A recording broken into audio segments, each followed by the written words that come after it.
For minors, do we love minors? I love minors. Yeah, we know.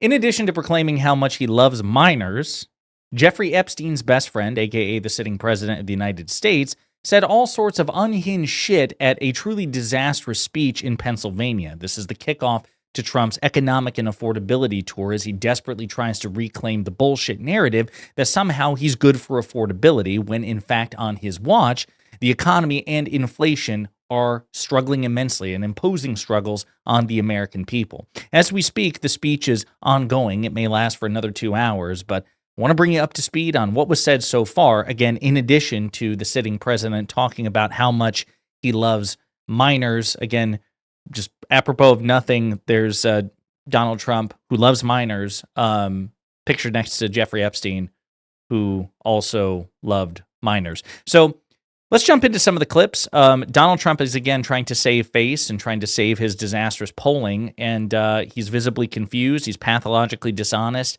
and he's doubling down on a message that has so far caused the very problem he says he's trying to create. So he's just making it worse. Take a look. So it's November 5th, and it's also, again, it's a thing called tariffs. And I told you, I was about to say that, because I love the weave. The weave. You know what the weave is? You go here, bing, bing, bing, bing. You always have to get back to the right location. He's not well. There's a reason that he recently had to take an MRI scan and take a cognitive test to test for Alzheimer's and dementia. We don't know what the results are. He says he passed those tests. I would say that the reality begs to differ, at least in terms of how he presents himself and speaks and otherwise engages with the public, but I digress. Let's hear some other clips. The word, remember when I said tariff? My favorite word is tariff. True, but then I got a lot of heat from the fake news. Look at all of them back there. I took a lot of heat. So Trump's approval rating on tariffs is perhaps the most disastrous of all his major policy areas. Remember, the economy is broken down into multiple subsections. You have the economy, you have inflation, you have tariffs, you have trade. Trump's underwater on all of them, and tariffs are probably the thing on which he has the lowest approval, at about as low and maybe even lower than his approval on healthcare. It's just atrocious. So I don't know why you're leading the speech by reminding people of the very thing that you imposed on them to cause such suffering in the first place. Again, it doesn't make much sense to me. You should be running away from these things. Instead, you're doubling back and doubling down on them. Some countries played a little cute, and we just gave them, right out of a tariff money, cost us nothing, right out of the hundreds of billions that we've taken in, we gave the farmers a little help, $12 billion, and they are so happy. They're not happy. I mean, I'm sure they're happier with a bailout than no bailout, but the reason they need a bailout in the first place is because of your tariff regime. Your tariffs are causing the very trade wars which are hurting American farmers. You did it in your first term, you're doing it even worse in your second term, and now you're having to bail them out again. And listen, I'm not running for office, so I can be candid. Farmers, if you voted for Trump twice now, what the hell are you thinking? It's pretty stupid, indefensibly stupid, quite frankly, because it's like going back to your abuser, and that's precisely what he's doing. So he's hoping you don't notice that. And he's hoping you give him credit for it, which would be absurd. Here's another clip. The next 2 years, it's like a miracle is taking place. But we've taken in hundreds of billions of dollars, really trillions, Scott. We have the great Scott Bassett. Scott, stand up. We've not taken in trillions of dollars. Trump says 8 trillion, then 12 trillion, then 20 trillion. Like the number is skyrocketing all the time. Trillions of dollars, he says. But the fact of the matter is that tariffs are ultimately paid by American importers and ultimately the American consumer, which is why prices are rising on his watch, thus creating the affordability crisis that he's now trying to pretend doesn't exist or reclaim the narrative of. And again, I just don't understand the strategy because he's just doubling down on the very thing that's causing the problem. It's like stabbing somebody and then trying to give them an Advil or, ibuprofen or Tylenol, something for the pain rather than just take out the knife or not stab them in the first place. Can't help himself, though. I haven't made a speech in a little while. When you win, you say, I can now rest. So, Susie Trump, do you know Susie Trump? Sometimes referred to as Susie Wiles. Susie Trump. She's the great chief of staff at the They don't use the word chief of staff anymore because of the Indians got extremely upset. They still use the word chief of staff. It refers to the White House chief of staff. Susie Wiles is the chief of staff. Pretty competent as far as Trump chiefs of staff go. I don't know why he's calling her Susie Trump. That's just a strange new addition to the weave. And obviously his cultists lap it up, but I don't think they can cogently explain why he's doing this or saying this. But then, as weird as that was, then he turns his attention to Press Secretary Carolyn Leavitt and gets, as he often does with Carolyn Leavitt, really creepy. We even brought our superstar today, Caroline. Stand up, Caroline.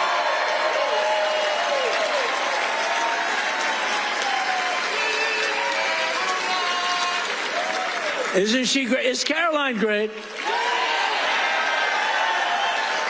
You know, when she goes on television, Fox, they dominate. They dominate when she gets up there with that beautiful face and those lips that don't stop, up, like a little machine gun.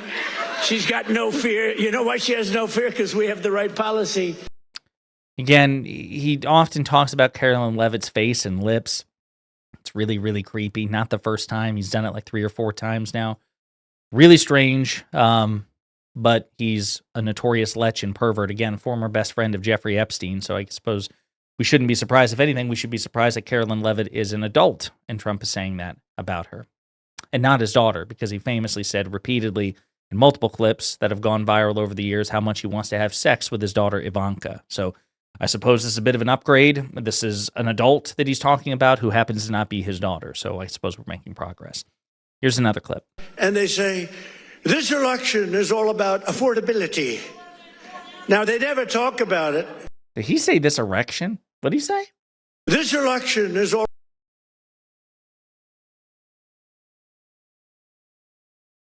about affordability. Now, they never talk about it. They never talk. Thank you very much. They say I'm not allowed to run. I don't know what the hell that's all about, but that's okay. He said 4 more years. You see the new hat? We have 4 more years, 2028.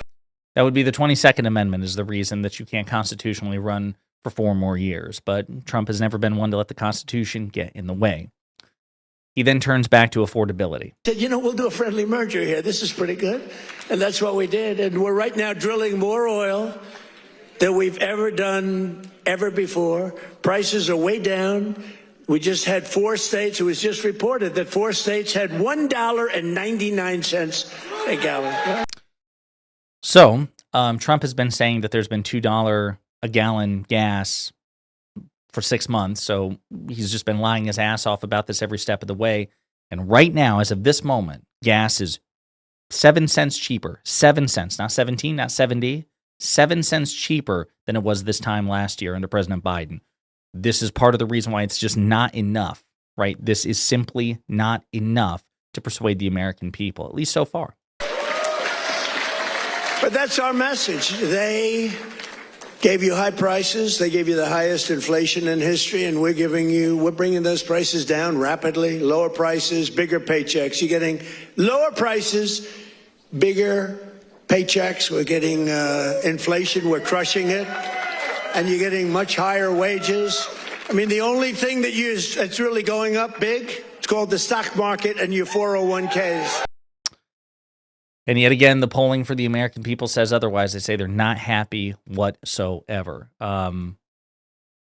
Again, he's just doubling down on the failed Biden strategy, except he's harsher, he's more uncouth, and he has less basis to claim these big wins in the first place. But hey, that's good news for us. It's good news for Democrats. Again, just as a student of politics, I'm kind of stunned that he's doing this. But in this clip, again, he doubles down on the idea that there is no affordability crisis. It's all a hoax. And I said it the other day, and a lot of people misinterpret it. They say, he doesn't realize prices are high. Prices are coming down very substantially. But they have a new word. They always have a hoax. The new word is affordability. So they look at the camera and they say, this election is all about affordability. Now, they never talk about it. Again, I keep hearing erection. And they say, this election is all He's slurring his words a bit there. So again, he's just mocking the idea that there's any sort of affordability crisis and that's some sort of Democratic hoax, when in fact it's not. Prices on virtually all goods are up under Trump's watch. Remember, inflation was coming down on President Biden's watch. It was extremely high at the peak. It was like 9% inflation. That was high, but it was high everywhere. It was post-COVID inflation. Trump can't point to that. It was coming down on Biden's watch. It would continue to go down. Biden handed the economy off to Trump. Trump slapped his tariffs on the rest of the world. Inflation stopped going down, halted, and started to tick back up. That's all his fault. So rent prices are down. Dairy prices are coming down very strongly. The cost of Thanksgiving turkeys was down by 33% compared to the Biden era. You know what you did during the Biden era for Thanksgiving? You said, oh, my God, this is terrible.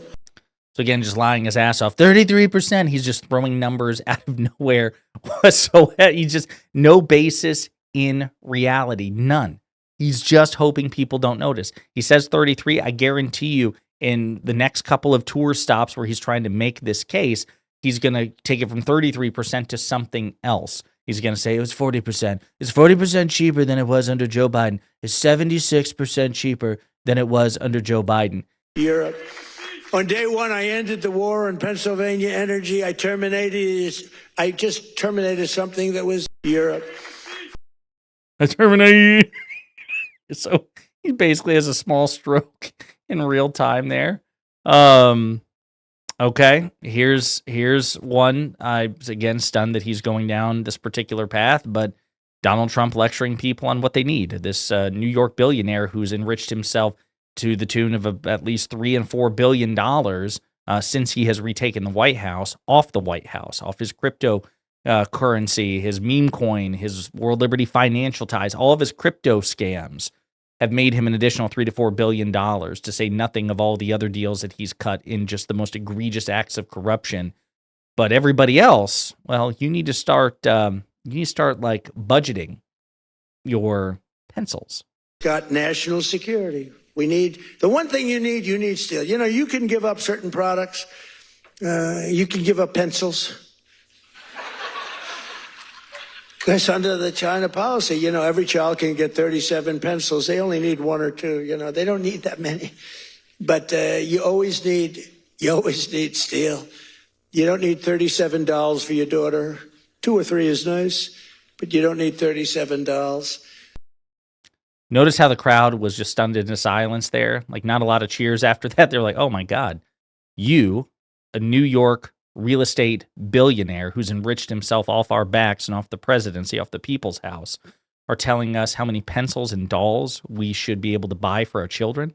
It's disgusting. And again, as we speak, the speech is going on. I'm sure we'll cover the rest of it tomorrow, but I wanted to give you at least a snapshot of this.